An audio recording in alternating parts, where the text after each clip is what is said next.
আমের দিনে একটু আমের আচার না হইলে হয় বলেন তো। আজকে মিশন আমের আচার। Hello viewers, welcome to my new video. আশা করি সবাই অনেক ভালো আছেন আর মুই অনেক ভালো আছি। আজকে একদম ঝটপট সহজ রেসিপিতে হাতের কাছে যেসব মশলা থাকবে সেই সব মশলা দিয়েই তৈরি করে নেব একদম একটা ঝাল ঝাল লোভনীয় আমের আচার। প্রথমে এইভাবে আমগুলোকে গাছ থেকে পেড়ে নিলাম, তারপর আমগুলোকে সুন্দর মতন একদম কেটে পরিষ্কার করে নিলাম। তারপর আমগুলোকে এইভাবে পরিষ্কার করার পরে তারপর এভাবে কিউব কিউব করে একদম কেটে নিলাম। প্রথমেই আমি আমগুলোতে মাখিয়ে নেব হলুদের গুঁড়ো, তারপরে দিয়ে দেব এখানে একদম বোম্বাই মরিচের গুঁড়ো, তারপরে এখানে দিয়ে দেব ধনিয়ার গুঁড়ো, তারপরে এখানে দিয়ে দেবো পরিমাণ মতো যতটুকু লবণ লাগে ঠিক ততটুকুই, তারপরে দিয়ে দেবো একদম খাঁটি সরিষার তেল। এখানে সরিষার তেল দেওয়ার পরে সব আমগুলোকে সুন্দরভাবে একদম সব ধরনের মশলা দিয়ে সুন্দরভাবে একদম এপিট ওপিট করে মাখিয়ে নেব।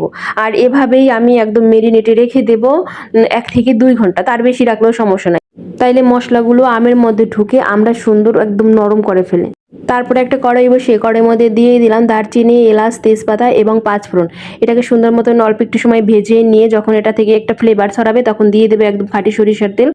তেলটা যখন গরম হয়ে এরকম টকবক করে ফুটে উঠবে তখন এর মধ্যে দিয়ে দেব আগে থেকে মেরিনেট করা যে আমগুলো রেখেছিলাম ওই আমগুলো দেওয়ার পরে সুন্দর মতো নাড়িয়ে চাড়িয়ে এটাকে মশলার সাথে মিক্স করে নিব। তারপরে দিয়ে দেব অল্প একদম সামান্য পরিমাণে একটু জল।